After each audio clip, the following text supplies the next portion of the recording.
जे लोक फिरायला जातात ते प्रत्येकजण अंबानी ऍक्च्युअल, पण त्यांची जी सुपर पॉवर ते वापरतात. त्याच्या टायमाला सेल्फिश राहणं इम्पॉर्टंट.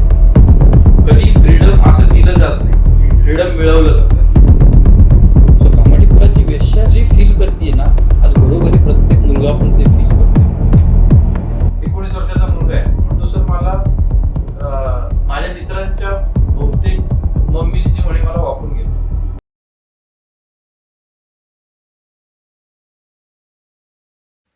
हॅलो एव्हरीवन, पुन्हा एकदा तुमचं अचिंत्य पॉडकास्ट मध्ये खूप खूप स्वागत आहे.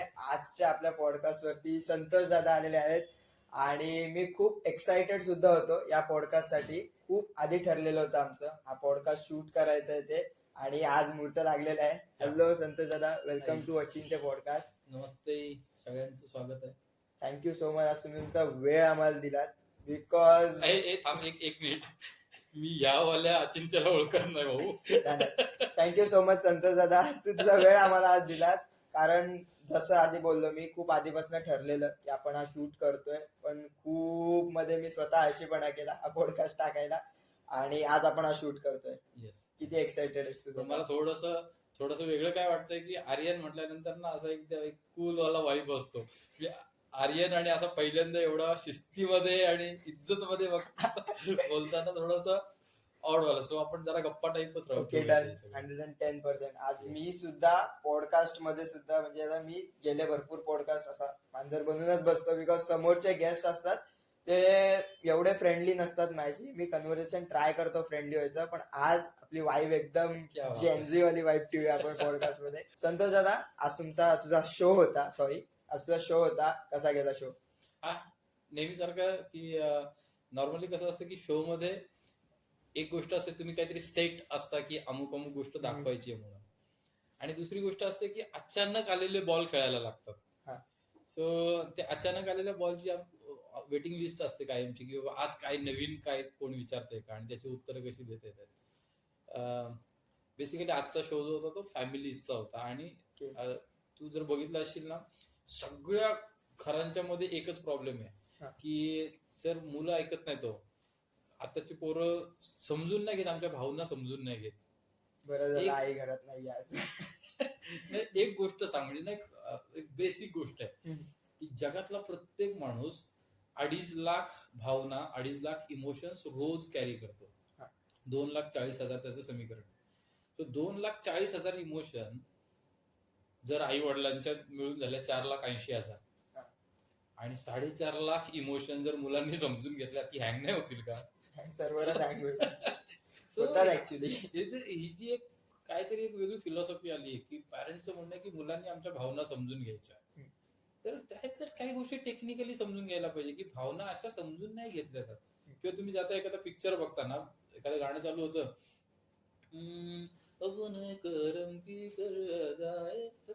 त्या हिरोच्या इमोशन्स तुमच्या इमोशन्स कनेक्ट होतात, आणि तुम्ही सगळं त्याच्याबरोबर एन्जॉय करायला लागता. तो काही कोण लागतो तुमचा, काय संबंध पण नसतो, तरी तुम्ही त्याचे इमोशन कॅरी करता. आणि घरी आई बाप तुमच्या रक्ताचं नातं आहे, आणि तरी पण त्यांची मात्र कंप्लेंट की हे आमच्या इमोशन समजून नाही घेत. त्या काय होत नाही समजून. मॅटर काय आहे इथे की कोणी कुणाच्या दुसऱ्याच्या इमोशन नाही समजून घेत. स्वतःचा आतमध्ये एक प्रत्येकाचा झगडा चालू आहे, आणि त्याला न्यूट्रलाइज होण्यासाठी वे आहेत. म्युझिक काय आहे तर तसा एक रस्ता आहे की ज्याच्यामध्ये मी माझ्या भावना व्यक्त करतो. आता आई वडिलांच्याकडे असे रस्ते आहेत का? ते कधी असे म्युझिक ऐकत बसलेले बघितले? किंवा बरेचसे आई वडील रेडिओ लावतात आणि रेडिओला कुठलं पण गाणं चालू असतं, सो साली पहले मुझे तुमसे. आता याच्यात कुठली इमोशन त्यांची न्यूट्रलाइज, आमच्या इमोशन्सची खेळतात. सो हा जो प्रकार आहे ना की माझ्या इमोशन तुम्ही समजून नाही घेत, हाच मुळात चुकीचा पॅटर्न आहे. कोणी कुणाचे इमोशन समजून नाही घेत. प्रत्येकाने स्वतःच्या इमोशन न्यूट्रलाइज करण्यासाठी स्वतःचे रस्ते बनवायचे असतात. आणि ज्या वेळेला असे रस्ते ज्याच्याकडे नसतात, तो दुसऱ्यांच्याकडनं ब्लेम करायला सुरुवात करतो. आणि मग पार्टनरशिप मध्ये पण तसंच चालतं की यार माझी बायको किंवा माझी गर्लफ्रेंड माझे इमोशन नाही समजून घेत, किंवा आमचं ब्रेकअप का झालं, सर मी सगळं करत होते त्याच्याबरोबर पण त्याने मला समजूनच नाही घेतलं. सो तुम्ही समजून घ्यायला पाहिजे, ना की कुठल्या तरी चूक माणसाने. सो तो जो एक जो फॉर्मॅट आहे ना की मला कोणी समजून नाही घेत, हाच मुळात चुकीचा आहे. की मला कोणी समजून नाही, कोणी कशाला तुला समजून घ्यायला पाहिजे भाई, तू तुला समजून घे ना. तेच अध्यात्म आहे, तीच स्पिरिच्युअलिटी आहे. आता माझ्या पर्सनल लाईफ मध्ये सुद्धा वेळ येते कधी कधी की एक शेअरिंग करण्यासाठी कोणीतरी लागतं, काय प्रॉब्लेम्स असतील ते, पण स्वतःला समजणं एवढं महत्वाचं आहे ऍक्च्युअल मध्ये. येस, स्वतःचा त्याला पॅटर्न थिंकिंग हा. म्हणतात. तू जर आयफोन घेतलास नवीन तर सगळ्यात आधी काय करतोस? कॅमेराचे. पहिल्या दिवशीपासून तुला चांगला मोबाईल वापरता येतो का? नाही. तर पहिल्या दिवशी तुला त्याचे पॅटर्न समजायला लागतात. हो. मग दुसऱ्या दिवशी हळूहळू, किंवा तू पबजी पहिल्या दिवशी घेतलीस तर त्यावेळेला लवकर मेला होता, लगेच चिकन डिनर नाही मिळाला तुला. मग नंतर 3-4 दिवस खेळून खेळून खेळून तुला पॅटर्न समजायला लागतात. आणि जेव्हा पॅटर्न थिंकिंग तुझी चालू होते त्यावेळेला तुला अनालिसिस चांगले करता येतात आणि ऍक्शन मध्ये तुझ्या ट्रान्झॅक्शन येतात. आत्ता प्रॉब्लेम असा आहे की लोकांना पॅटर्न समजून घ्यायला वेळ नाहीये, कुणाचीच कुणाला. म्हणजे माझ्या आईला नक्की काय म्हणायचंय हे समजून घ्यायला मलाच वेळ नाहीये, तर मी तिचं पॅटर्न नाही समजून घेत, त्याच्यामुळे मला तिच्या बरोबर कम्युनिकेट नाही करता येत. आणि एक त्यांचे थॉट्स आणि आपल्या थॉट्स मध्ये जे जनरेशन गॅप पडतो त्याच्यामुळे पण फरक पडतच असेल ना. जनरेशन गॅप हा जुना शब्द झाला आता, कारण जनरेशन गॅप असं होऊ नाही शकत. कारण आताची तू बघशील 6-7 वर्षाची मुलं येतात रियालिटी शो मध्ये आणि असलं भारी गाऊन जातात. मग ते का बरं ती इमोशन जगतात? जनरेशन गॅप आता जुना शब्द झाला. आधी जनरेशन झेडच्या आधी जनरेशन वाय होती, मिलेनियल ज्याला म्हणतात, आणि त्याच्या आधी जनरेशन एक्स होती. तिथपर्यंत जनरेशन गॅप असा सब्जेक्ट होता. आता असं नाहीये. आता एक 10 वर्षाचा मुलगा पण चालला एवढा इंटेलिजंट असतो की तो त्याला समजतं की बाबा आजोबाच्या मनात काय चाललंय ते. सो ते इमोशनल इंटेलिजन्समुळे जनरेशन गॅप नावाचा प्रकार बंद झालाय. पण पॅटर्नचे स्वतः बनवत चाललाय माणूस. जसं तू म्हटलास की मला समजून घेणं एवढं गरजेचं आहे का? सो माझं जर आता असं उत्तर आहे की तू जर BMW घेतलीस तर तिला समजून घेणं गरजेचं आहे का? हो. कारण तुला ती चालवायची. मग BMW ची प्राइस काय? मोरली 50 लाखच्या पुढेच. म्हणजे 1 करोड 1.5 करोडची BMW. तुझी प्राइस काय? त्याच्यापेक्षा जास्त. मग तिला समजून घेणं गरजेचं आहे की नाही? सो आणि ऍक्च्युअल इंडियन फिलॉसॉफी हेच सांगते की हु ॲम आय, मी कोण आहे हे समजून घ्या. आणि मग तिथनं सगळी स्पिरिच्युअलिटी चालू होते. पण ना आता सो कॉल्ड बाबा लोक जे झालेत ना, म्हणजे सॉरी गाईज, मी अशा कपड्यांचे ते म्हणून मला स्वामी संतोषानंद महाराज वगैरे काय बनवू समजू नका. गंमत अशी आहे ना, हे जे लोक बाबा लोक वगैरे बनायला लागले ना, ज्यांनी ना अध्यात्माचे असे पॅकेजेस बनवलेत सगळ्यांनी, की लोकांना वाटायला लागलं की बाबा अमुक अमुक गीता पाठ करायची, अमुक अमुक स्तोत्र तुमच्या तोंडात असतील म्हणजे अध्यात्म. सो अध्यात्म म्हणजे असं काही प्रोटोकॉल नाहीये की ही एवढी स्तोत्र पाठ झाली म्हणजे तुम्ही अध्यात्मात भारी झाले, की एवढे कोर्स केले म्हणजे तुम्ही अध्यात्मात भारी झाले, असं काही इथे डिझाईन नाहीये. अध्यात्म म्हणजे मी काय आहे हे समजून घेणं म्हणजे स्पिरिच्युअलिटी. मग मी कोण आहे, माझे अवेअरनेस, माझ्या मागच्या जन्मीचे, त्याच्या मागच्या जन्मीचे, अमुक तमुक असं सगळं त्याच्यात येतं. आणि आपण BMWचं उदाहरण पण घेताना तेच म्हणतोय की ती गाडी समजून घेणं, तिच्या बरोबर तू एक जीव होणं, हे म्हणजे तुझं अध्यात्म. मी आता क्रिकेट प्लेयर्स बरोबर जेव्हा काम करतो नागपूरला, राजस्थान रॉयल्स बरोबर, तुला माहिती आपलं टायप आहे. सो तिकडे वेगवेगळे प्लेयर्स असतात, राहुल द्रविड असेल, यजुवेंद्र चहल असेल, अगदी धोनी वगैरे, हे जे प्लेयर्स आहेत ना, हे यांच्या गेम बरोबर त्यांची एक बॉन्डिंग बनवतात, रिलेशनशिप बनवतात. स्किल तर सगळ्यांच्याकडे, सगळे स्पिन करू शकतात सगळ्या टाईपचे, पण त्याच्यात जेव्हा इमोशन येते ना त्यांची रिलेशनशिपमुळे, त्यावेळेला त्यांची गेम एनहान्स होते. रिलेशनशिप गेमशी. ओके. सो आपण म्हणतो ना की यार धोनी बघ एवढा टेन्शनच्या टाइम मध्ये पण कूल राहतो. ऑस्ट्रेलियन प्लेअर कायमचे आपल्याला भारी का पडतात माहितीये? त्यांची रिलेशनशिप कूल आहे त्यांच्या गेम बरोबर. अगदी ज्या वेळेला ना ते वर्ल्ड कप हारणार की जिंकणार एवढ्या टोकाला असतात, त्याही वेळेला ते सगळे कूल असतात. आणि म्हणून ते दरवेळेला इमोशनली इंटेलिजंट असल्यामुळे ती बाजी मारून येतात. त्यावेळेला आपली लोक मात्र इमोशनल झालेली असतात. जे एक प्रेशर बनतं त्यावेळेला एक्सपेक्टेशनचं, त्याच्यामुळे खूप जास्त इमोशनल वजन जर असेल तर ते कॅरी करणं थोडंसं अवघड होऊन जातं.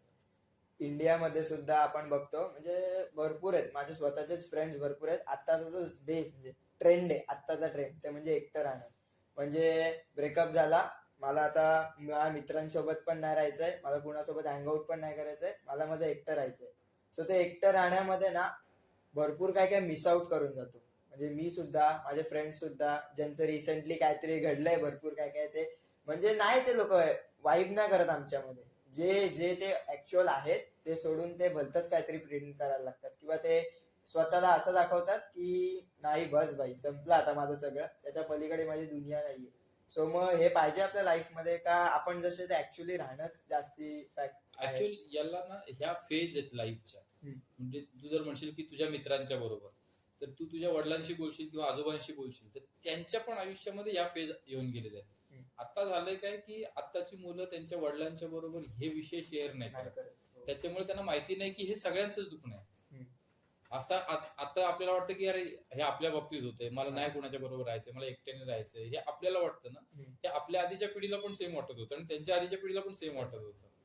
फक्त होतंय काय की त्यांच्याकडे ऑप्शन्स नव्हते, त्यांच्याकडे खूप खूप रिस्पॉन्सिबिलिटीज होत्या, जबाबदाऱ्या होत्या, काम करायचं होतं, घरदार पोसायचं होतं. आता तुम्ही एकटे राहिले किंवा जरी नाही जॉबला गेले तर त्याच्यामुळे कोणी उपाशी मरत नाही, हा. कारण घरामध्ये बाकी सगळे खाऊन पिऊन व्यवस्थित आहेत. त्याच्यामुळे तुम्हाला खूप एंटरटेन करायला वेळ आहे स्वतःला. हा. त्यावेळेला तो वेळ नव्हता. हम्म. आणि आता ऑप्शन्स खूप आहेत. म्हणजे जरी तू रिलेशनशिप मधनं बाहेर आलास तर हा. सिच्युएशनशिप आहेत हो. की तू खोटं खोटं लोकांच्या बरोबर गोडगोड बोलत राहतो आणि तेवढ्या सिच्युएशन पुरता सगळ्यांशी. म्हणजे तुझे मित्र तुला जर डोळे बंद केलेस ना तर आठवायला लागतील की साला हा आहे वेगळा, दाखवतो वेगळा, दाखवतोय. लोकांच्या कूल दाखवतोय पण आहे सगळ्यांना कुठे? पाट्यावर मारतो म्हणून. हा. सो ती जी एक कंडिशन आहे सिच्युएशनशिप वाली, तर ती जगायला आहे आता लोकांच्याकडे. जुन्या काळी ते नव्हतं.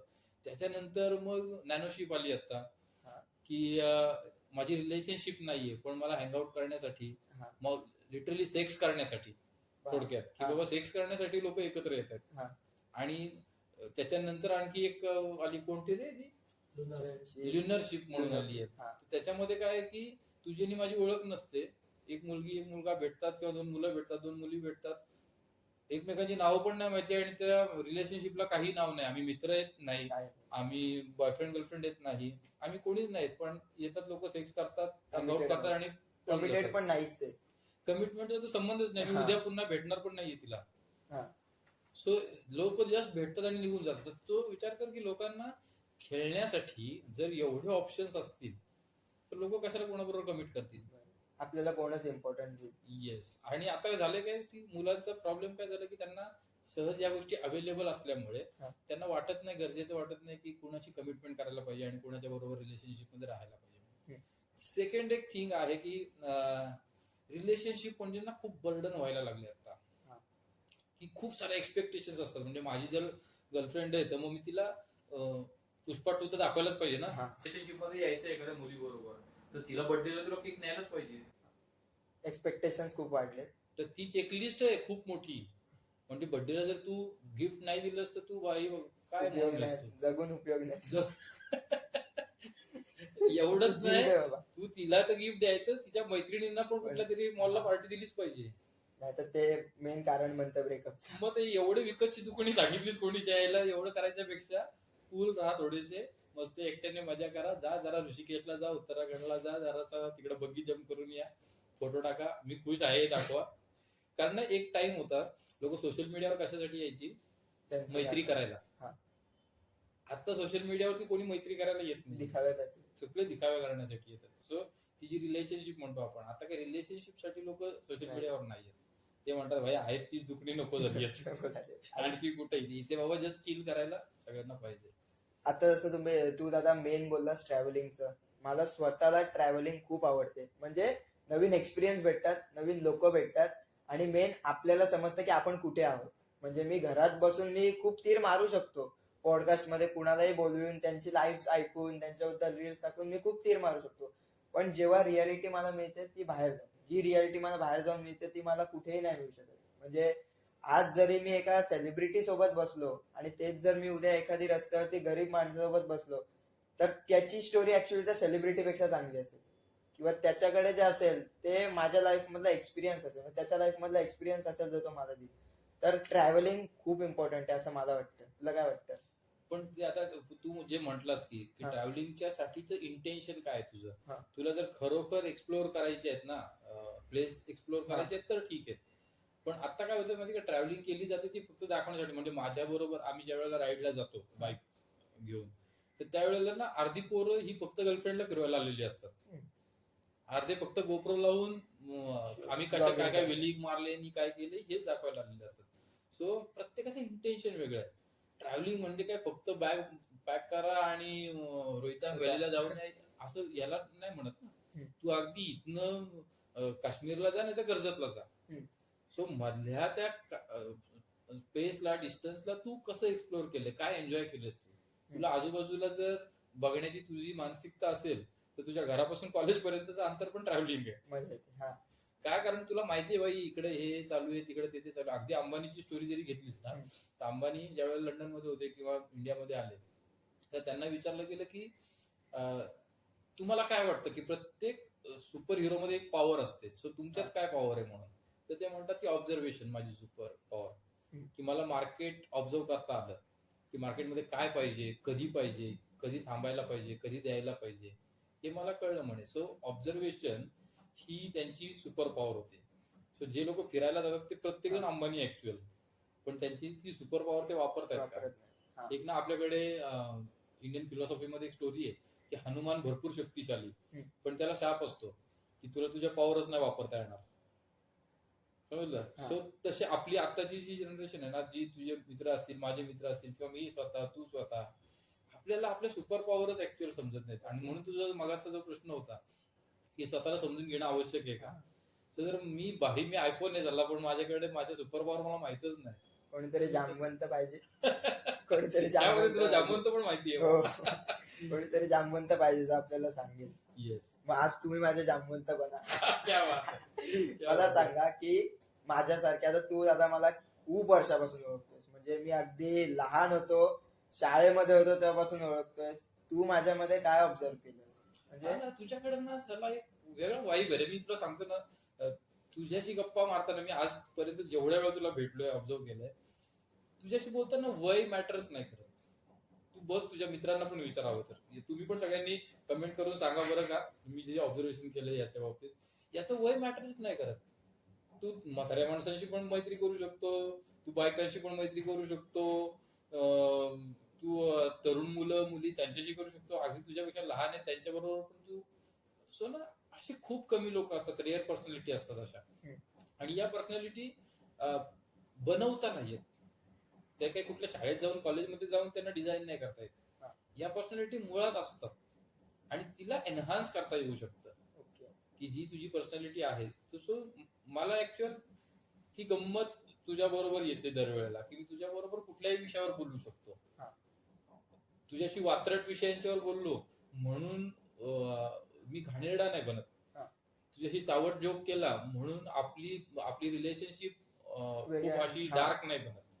जे आहे ते कूल मध्ये चालू असतं. So it's a good sign actual, की ज्याला आपण सायन्सच्या भाषेमध्ये energy is equal to MC square म्हणतो. मॅटर जो असतो, मास जो आहे, त्याला वेलोसिटी दिल्यानंतर एनर्जी बनते, पण तो मास स्टेबल असायला लागतो. तो बदलत राहणारा मास असेल तर एनर्जी नाही बनत. आणि त्याच्यामुळे म्हणून त्याचा प्युअर त्याचा एक्झिस्टन्स जो आहे तो उचलायला लागतो कधी पण. आता गंमत अशी आहे की तूच प्युअर नसशील तर मी तुझ्या बरोबर रिलेशनशिप नाही बिल्ड करू शकत.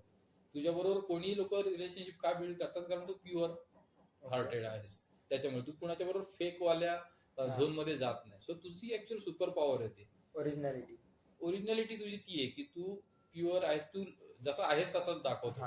त्याच्यापेक्षा जास्त फार कूल आहे किंवा फार मला नॉलेज आहे म्हणून तुझे काही पॉडकास्ट बघताना बोलतो हा आर्यन आहे का म्हणून, हाय गुड मॉर्निंग एव्हरीवन वगैरे. अरे यार, हे थोडस वेगळं वाटतं. आर्यन म्हणजे काय, हा दादा बस कसा आहेस, बाकी इथनं सुरुवात होते आर्यनची. आणि ना आत्ताची जी जनरेशन आहे ऍक्च्युअल, ती अशा बेसिक एक्झिस्टन्सला व्हॅल्यू देते. ती म्हणून ना शो ऑफ करणं, फक्त ब्रँडवाले जेनझी क्राऊड जो होता ना, तो होता की बाबा ज्याला ब्रँडचे कपडे पाहिजेत अमुक तमुक. जेनझी नंतरचा आणि जनरेशन अल्फा मधला जो काही एक मधला पॅच आहे ना, 2013 टू आतापर्यंतचा, हा क्राऊड जो आहे तो साला फाटकी जीन्स घालेल पण आयटीत राहील. तो बोले ठीक आहे, तो ब्रँड मी नाही वापरत, ते ब्रँड चिल्लर रे मग आम्ही मोठे समजलं. म्हणून आताचे बरेचसे ब्रँड जे आहेत ना, वेस्ट साईड असेल, झुडिओ असेल, किंवा हे छोटे ब्रँड आहेत पण हे जास्त पॉप्युलर व्हायला लागले कारण त्यांनी तो वाला क्राऊड कॅच केला. सो येणाऱ्या काळाची ती गरज आहे. आता लोक मी रेमंडचा कपडा वापरतो म्हणून छाती टोकपणे नाही फिरणार. आता बोलतील भाई तो कपडे कुठले पण वापरतो, किती कूल आहे तो. Personality matter. सो ती ओरिजिनॅलिटी, जसं तुझी ओरिजिनॅलिटी आहे की तू एक फेक आयडेंटिटी क्रिएट नाही करत, ही तुझी ओरिजिनॅलिटी आहे. तसं प्रत्येकाने जर आपली आयडेंटिटी शोधली तर माझ्या मते जास्त मजा येऊ शकते. लोकांना पण रिलेशनशिप बनवायला पण मजा येईल आणि फार एक्सपेक्टेशन्स नाही राहणार. आता मध्येच माझ्यासोबत एक इन्सिडेंट झाला, मी शेअर करतो सगळ्यांसोबत. की एक पर्सन होता माझ्या लाईफ मध्ये, म्हणजे मला एक हे सांगितलं की you are not that mature to handle anything or that. तर मी त्याला एक सेंटेन्स वापरला की बघ बाबा, म्हणजे जेव्हा मी बाहेर पडतो, जेव्हा मी बाहेरच्या दुनियेत राहतो, सगळीकडे एक मुलगा म्हणून, नॉट ॲज स्पेसिफिक मुलगा म्हणून, पण एक फॅमिलीचा तू कॅरी करतो तुझ्या पाठीवर, तर तुला एक मॅच्युरिटीचा जो फेस आहे तो तुला ठेवावाच लागतो तुझ्याकडे. असं नाही धरून चालणार माझी ओरिजिनॅलिटी आहे, मी मस्तीखोर आहे, मी वात्रट बोलतो, तर मी कोणाशी पण वात्रट बोलीन आणि त्याच्याशी माझे वाईफ मॅच होते. तिथे मला तो मॅच्युरिटीचा मुखवटा लावून त्याच्याशी मॅच्युअर करावं लागेल. पण द मुमेंट मी तुमच्या सोबत येतो, मला त्या गोष्टीची लाज नसते की बाबा आता याच्यासोबत पण मला मॅच्युअर राहावं लागेल. मी ती एक इमॅच्युरिटी तुला दाखवू शकतो, ती तुलाच दाखवू शकतो, ती दुसऱ्यांना नाही दाखवू पण शकतो. त्याला इमॅच्युरिटी किंवा तो जो एक पर्सन जो आहे ना, हा. तर त्याची मॅच्युरिटी चेक करायला लागेल. कारण असा शिक्का तुम्ही कुणावर मारू नाही शकत की तू you are not a mature person or what. पहिली गोष्ट म्हणजे मॅच्युरिटी म्हणजे हा रिजिडनेस नाही. मॅच्युरिटी हा शब्दच मुळात एक फ्लेक्झिबल युनिव्हर्सल एक्झिस्टन्स क्रिएट करतो. की मी मॅच्युरिटी म्हणजे न करणारी गोष्ट पण मी कुठल्या वे मध्ये करेन. सो तू तेवढा फ्लेक्झिबल आहेस की कुठे प्रोटोकॉल्स वापरायचे, कुठे प्रोटोकॉल सोडायचे, कुठे फ्रीडम वापरायचा, हे ज्याला कळतं जाऊ त्याला मॅच्युअर म्हणायचं ना.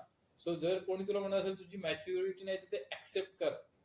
कारण त्या गधड्याला थोडी ना माहितीये किंवा तुला थोडी ना माहितीये की त्याच्याकडे सर्टिफिकेट आहे, त्याच्याकडे काही लायसन्स आहे का तू सगळ्यांना मॅच्युरिटी वाटत फिरायचं. सो भाई लोड केलं नाही काय तुला आहे ना, थँक्यू. त्याच्यासाठी ते वाक्य मस्तपैकी, you are fab, stay at your home.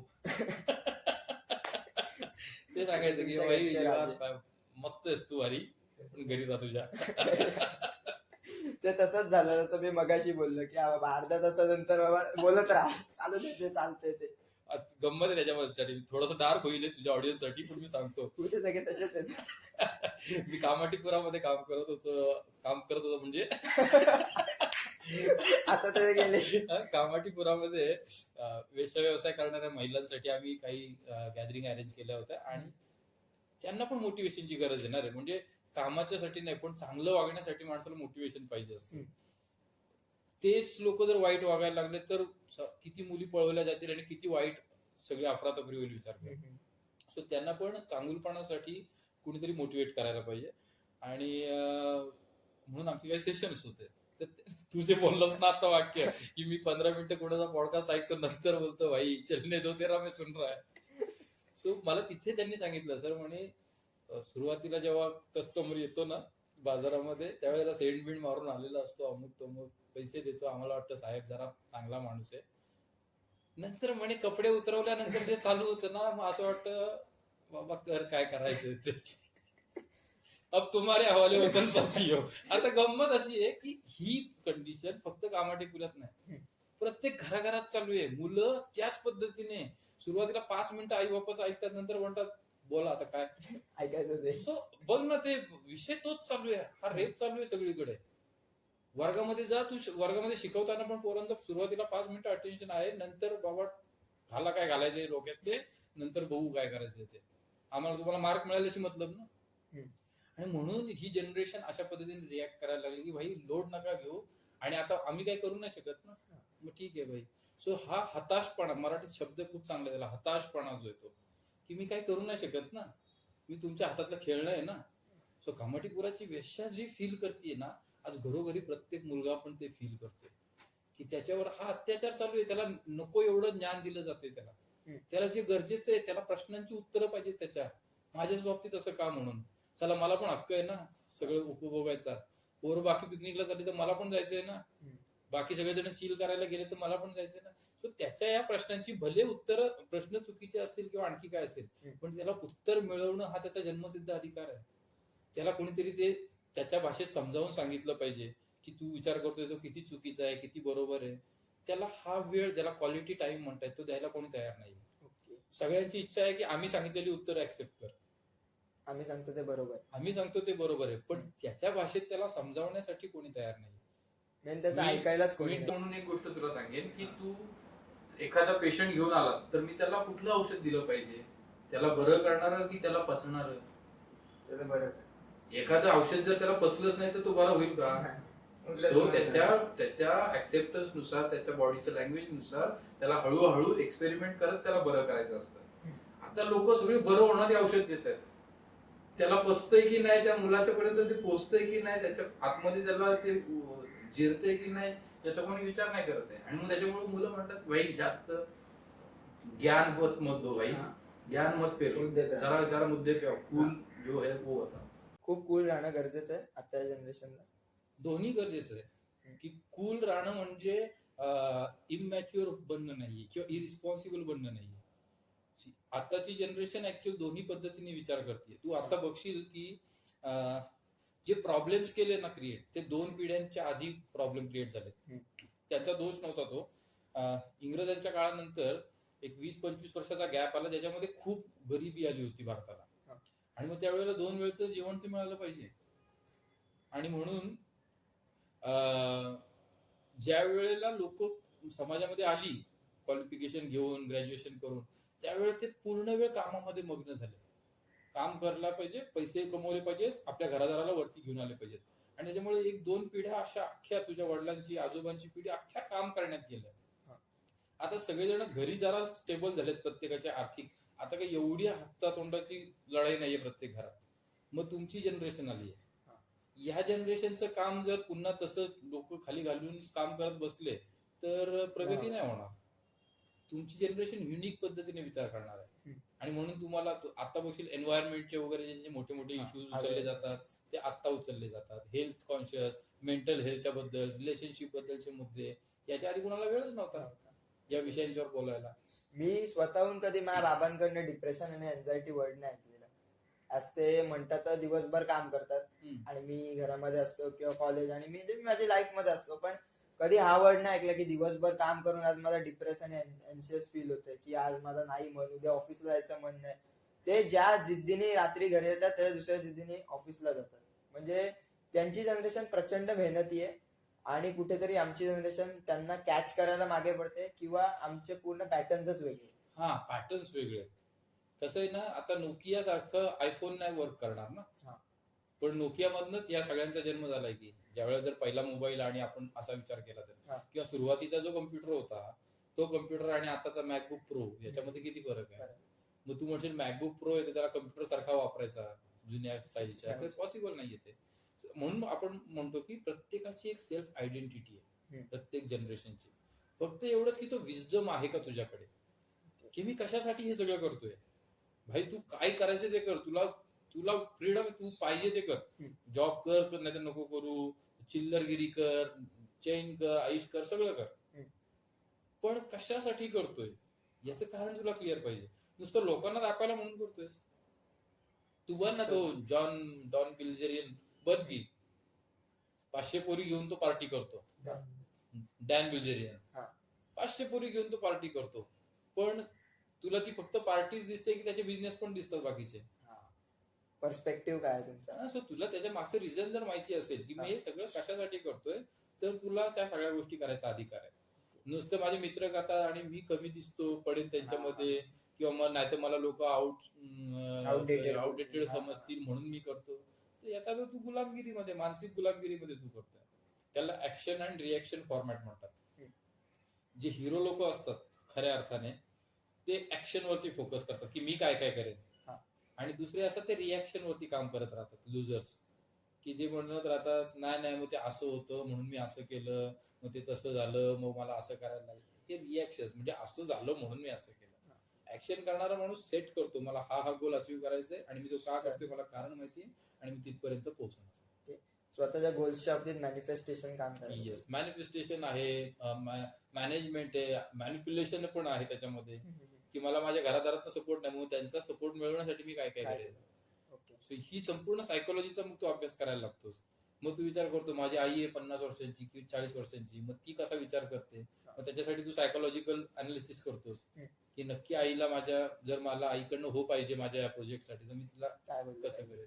आणि ना मुळात ना खूप मस्त विषय मोडवर आलोय आपण, की मुळात कुठलाही माणूस अविचारी नाहीये. किंवा जगात जे जे चांगलं होतं ते विचारांनी चांगलंच होतं. तू जर एखाद्या विषयावर विचार करत बसलास ना तर तू बरोबर त्या चांगल्या मुद्द्यापर्यंत पोहोचशील. हा. पण तू विचार करायला वेळ कुठे देतोस? स्वतःलाच तेवढा वेळ. हा, प्रत्येकाने जर तो वेळ दिला त्याला कुठल्या दिशेने जायचंय, काय मजा करायची, त्याच्यासाठी जर वेळ दिला विचार करायला तर तो चांगलाच डिसिजन घेईल. कोणी वाईट डिसिजन घेणार नाही. पण रिॲक्ट अविचार करून बसतो माणूस घाईघाईमध्ये. अविचारांच्यामुळे प्रॉब्लेम्स काय होतात की नाही साहेब तीच मला पाहिजे होती, ब्रेकअप झाला आणि मग जीव दिला. तू वेळ दे की, तुला जीवन द्यायचे ना 1 वर्षाने दे. उखड काय 1 वर्ष. हा, पण 1 वर्षामध्ये बाबा काय जे काय आहे नियोजन कर आणि मग नंतर म्हणा जरा चिल करेन आणि मग जीव दे. तसं जीव देऊ शकतो. सो नंतर मग कोण देत नाही, कारण अविचार करत नाही. विचार एकदा चालू झाले ना की माणूस रस्ते शोधतो वेगळ्या वेगळ्या पद्धतीने आणि ओव्हरकम करतो. सो प्रत्येक मुलगा आत्ताच्या जनरेशन मध्ये तर प्रत्येक मुलगा हिरो आहे. कारण डीएनए नुसार या गोष्टी पॅटर्न बनलेल्या आहेत. स्वतःची चॉईस आहे. ते त्याच्यासाठी वेळ देत नाहीये. ते कुठल्या तरी मूर्ख माणसाचं ऐकतात आणि तसं रिॲक्ट करायला बघतात आणि मग प्रॉब्लेम होतात. येस. मी खूप वर्षापासून म्हणजे एक फ्रीडम जे मला माझ्या घरच्यांनी दिलं ते म्हणजे स्वतःचा पॉइंट ठेवण्याचा.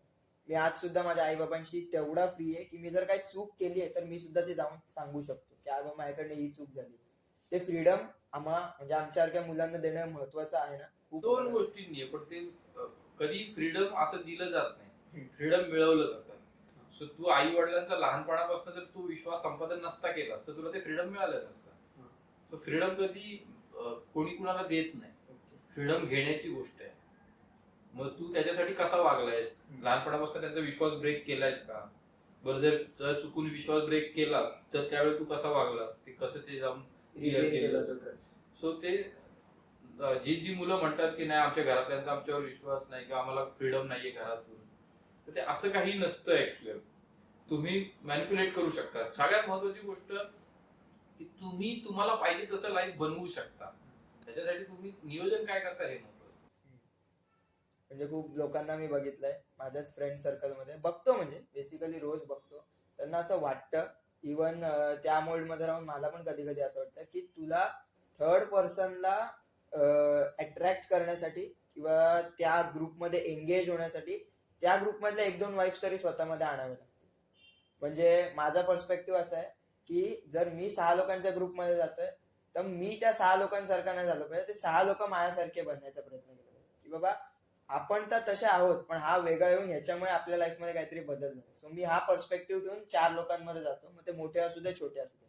पण सेम टाइमला मी ह्या पण फोकस ठेवतो की त्यांच्यातल्या ज्या चांगल्या गोष्टी आहेत ज्या मी घेतल्या पाहिजेत, ज्या मला कमी वाटतात स्वतःमध्ये, त्या पण मला घेता आल्या पाहिजे. म्हणजे ते स्मोक करतात, ते ड्रिंक करतात, तर मी पण ते पण आता हा फिल्टर आहे ना, हा लावता येत नाही ऍक्च्युअल फ्रेंडशिप मध्ये.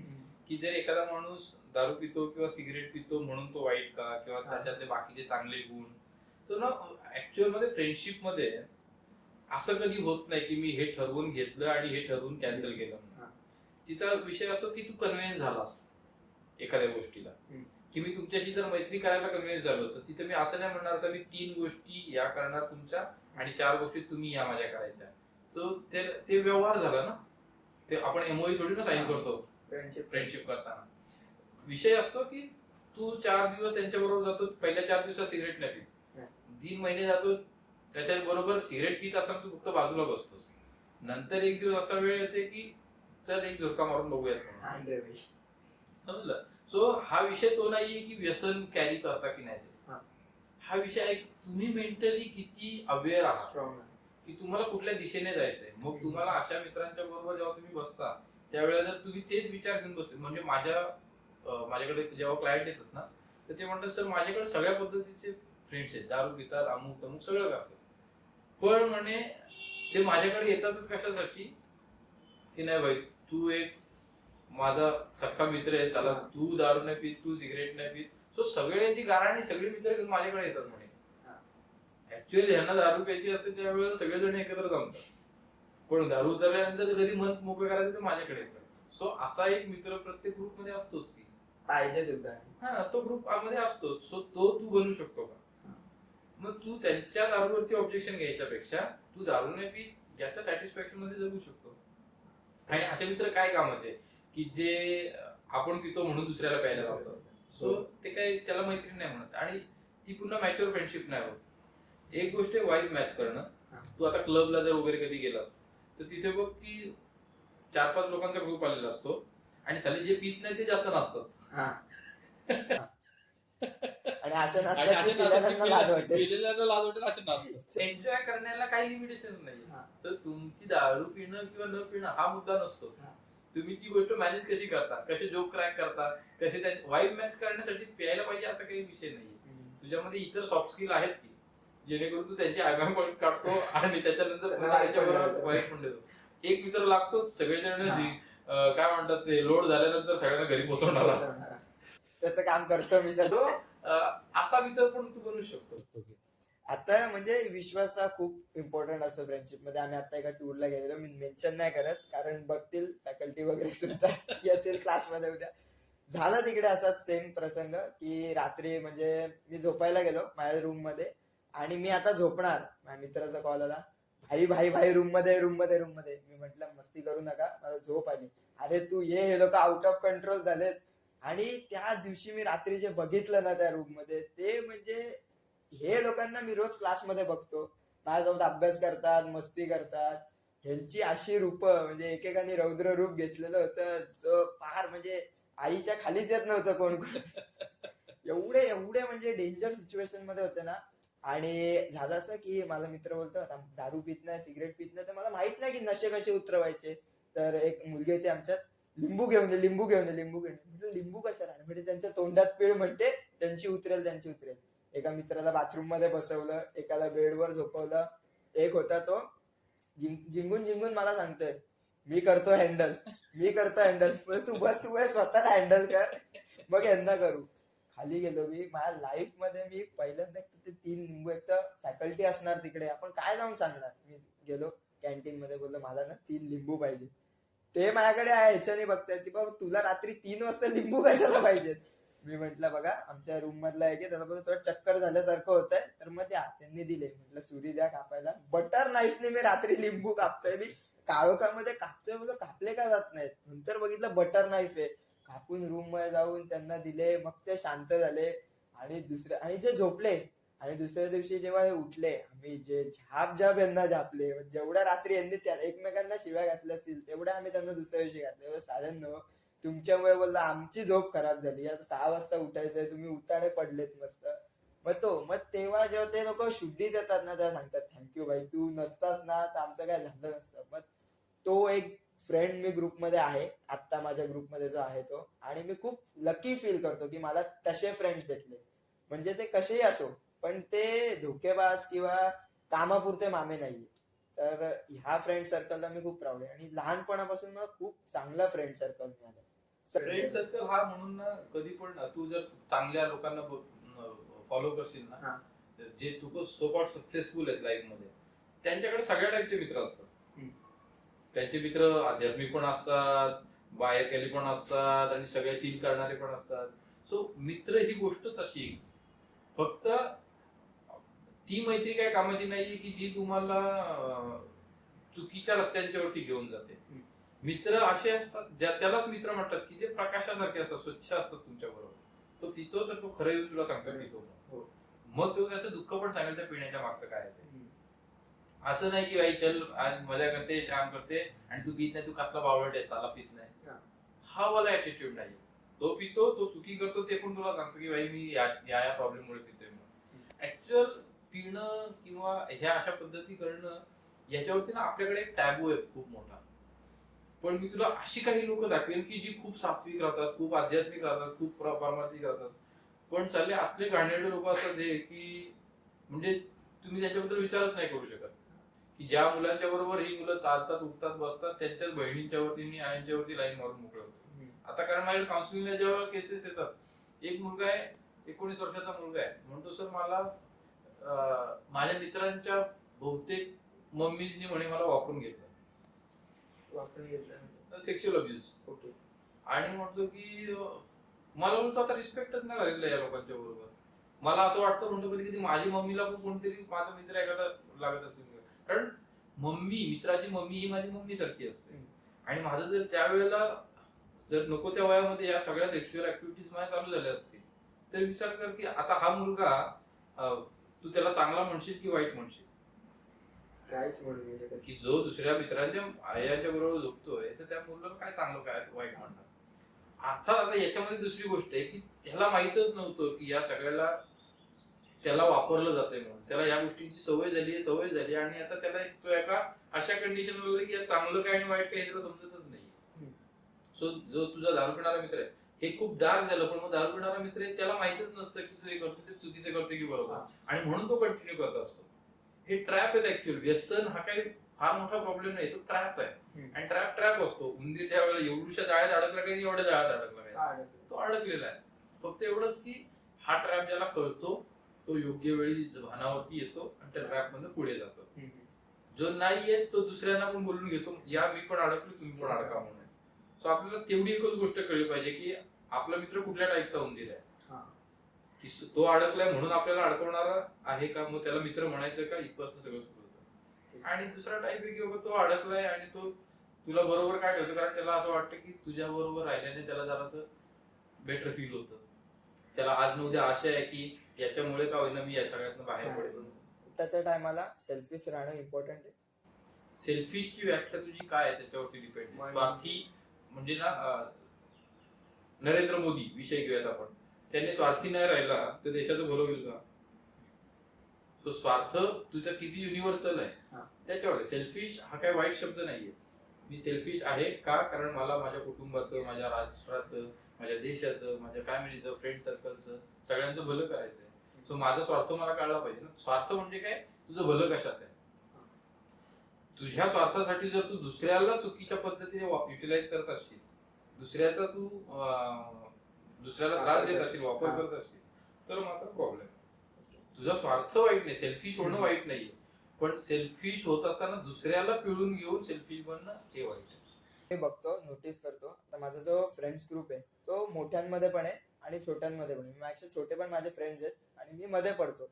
पण जे म्हणजे जेव्हा कळायला लागतं एक एज मध्ये, तेव्हा हे समजून येतं की आमची जी जनरेशन आहे, म्हणजे मी ज्या 2003च्या बॅकग्राऊंडला रिलेट करतो त्याच्या आधीचे आहेत, ते एवढे ना सोशल मीडिया किंवा ह्या गोष्टींमध्ये सेक्शुअल कंटेंट मध्ये एवढे एंगेज नाहीत. आमची जनरेशन आहे आणि आत्ताचे जे 2004, 5, 6 त्यांना रिलेशनशिप ही फक्त सेक्स साठीच पाहिजे. म्हणजे का पाहिजे भाई, मजा करायची. त्यामुळे म्हणजे त्यांना घेणं देणं नाही एका थर्ड पर्सनच्या बॉडीशी. त्यांना काही घेणं देणं नाही, त्यांना बस पाहिजे जे नीड आहेत ती पूर्ण पाहिजे. आणि मेन हाच मुद्दा येतो पॉर्न ऍडिक्शन वरती. ज्यांना नाही भेटत त्या गोष्टी, त्या पॉर्न ऍडिक्शन मध्ये जातात. ते लोक पॉर्न ऍडिक्शन मध्ये जातात आणि समोरच्या व्यक्तीला ते त्याच नजरेने बघायला सुरू करतात. की म्हणजे आता नाही भेटत आहे मला, माझी बॉडी कुणासोबत इंटिमेट होत नाहीये, तर मग ठीक आहे, मी याच्या थ्रू माझं जे प्लेजर ते घेतो. आणि मग जो समोर माझ्यासमोर कोणती थर्ड पर्सन मुलगी बसलीये किंवा कोणी जरी बसले, मी तिच्याकडे त्या नजरेने बघणार. हे मी खूप ऑब्झर्व केलं. येस, त्याचं एक खूप महत्वाचं कारण आहे ऍक्च्युअल की ज्याला इमोशनल इंटिमसी म्हणतो, जशी फिजिकल इंटिमसी. सो ना इमोशनल न्यूट्रलायझेशन जे आहे एका ह्युमन बिईंगचं, जगातला कुठलाही माणूस असो, लहान असो मोठा असो, कुठल्याही जनरेशनचा असो, त्याला त्याच्या भावना मोकळ्या करायच्या असतात. आणि त्याच्यातनं जे रिलॅक्सेशन आणि जी एनर्जी मिळते, ती एनर्जी त्याला हवीशी वाटते. आता मला सांग की लहान मुलांच्याकडे तो जो टाइम आहे ज्याला एक्सप्रेस करायचंय, ज्याच्यासाठी किती पॅरेंट्स कडे टाइम आहे सगळं करायला. जर नाहीये तर मग ही मुलं त्यांच्याकडे पण भावना आहेतच ना.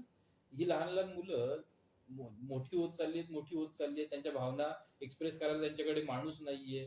ते काय मोलकरणीला घरात सांगणार का सगळं. पुन्हा सोशल मीडियावरती, मोबाईलवरती भावना व्यक्त करण्याची वेगवेगळी विकृत माध्यमं पण माहिती झाली आहेत. सो काय झालं ना, चांगले रस्ते जेव्हा माहिती नसतात तेव्हा जे रस्ते सहज अवेलेबल होतील तिकडे माणूस वाढतात.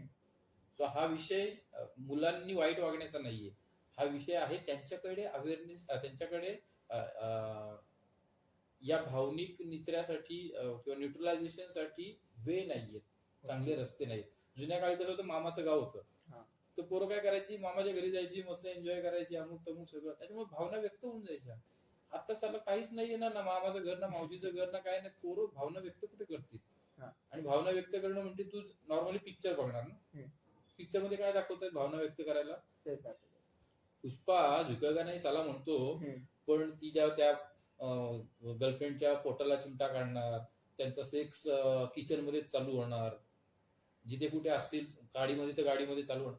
मग मुलांना हा एक मिळतो. वे मिळायला लागलाय की भावना एक्सप्रेस करण्यासाठी काय करायचं, इमोशन एक्सप्रेस करण्यासाठी सेक्स करायचा असतो.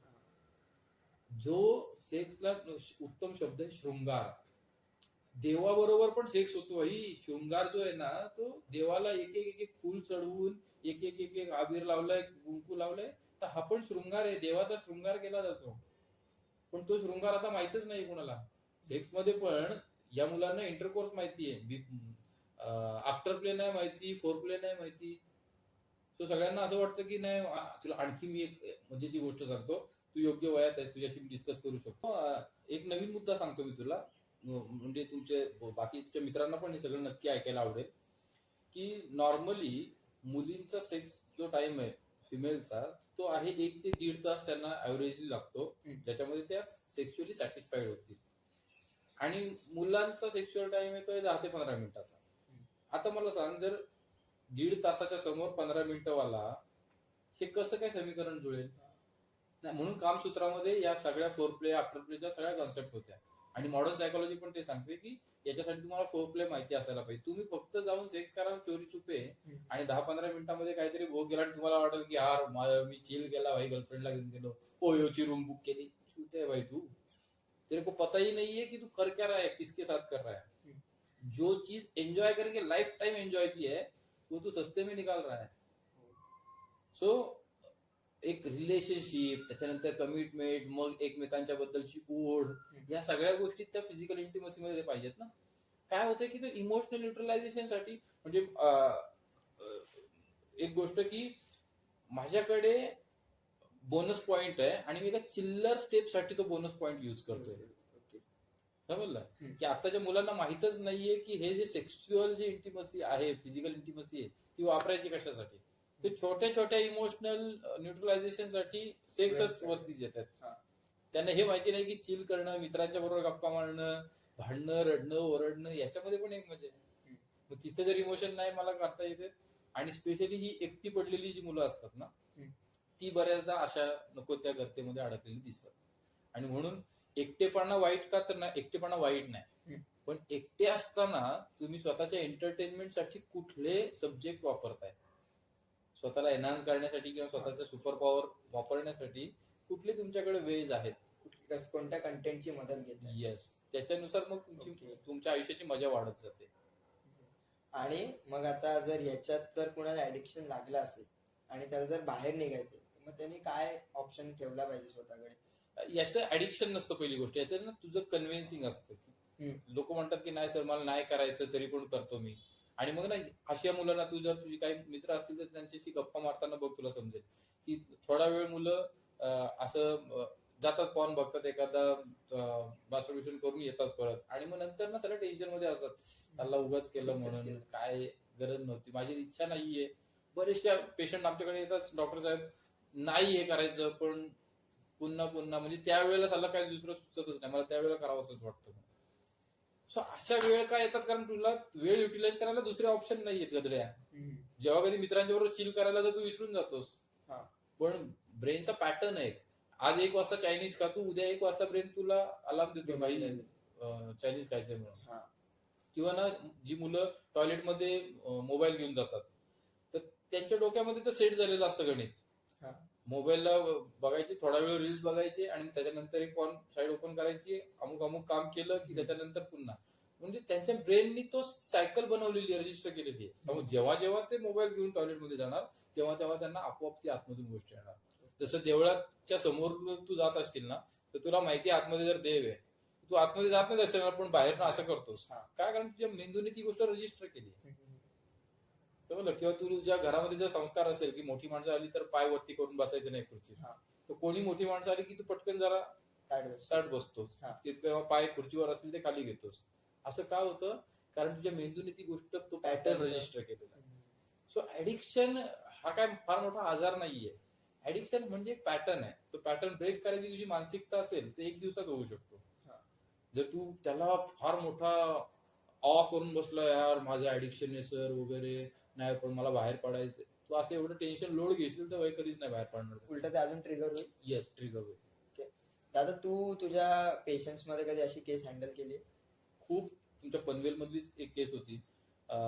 5 वर्षाचा मुलगा, 5वीला मुलगा होता, 7वीला मुलगी. आणि तो मुलगा अचानक बोलायचा बंद झाला होता.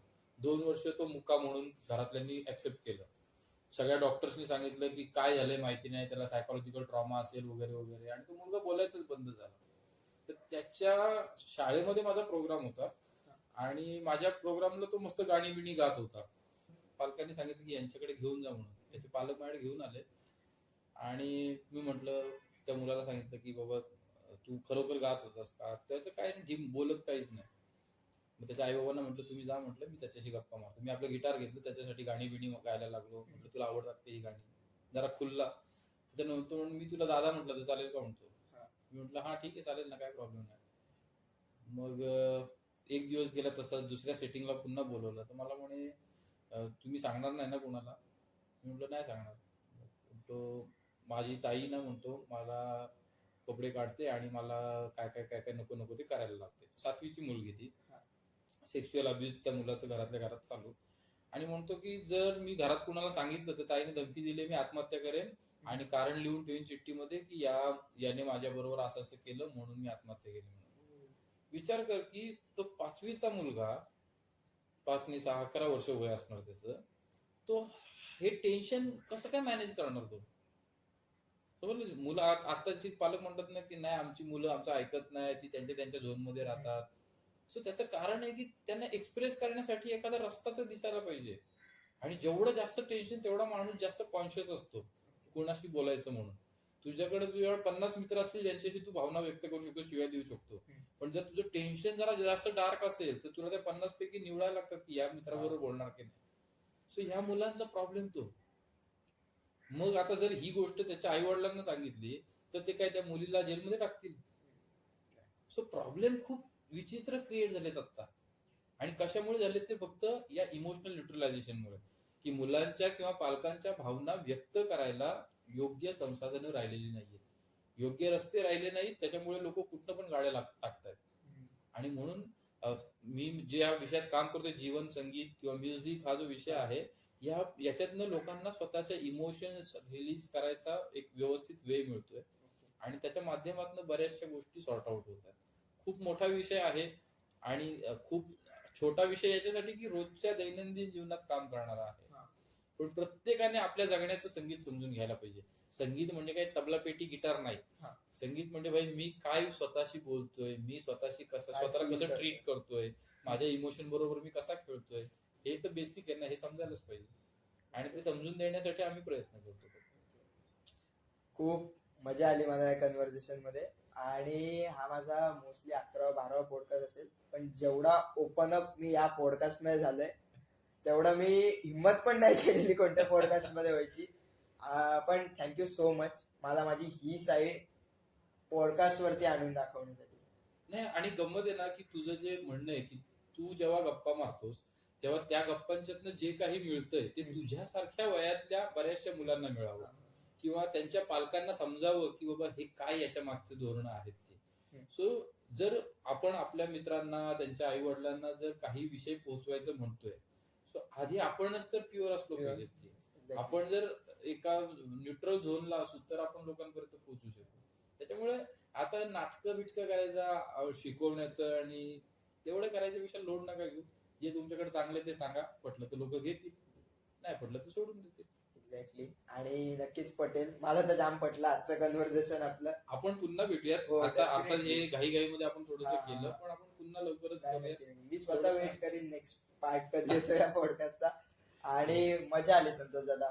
एक म्हणजे जे कन्व्हर्सेशन आपलं गेली 7-8 वर्षामध्ये नाही झालं ते आज 1 तासात झालं.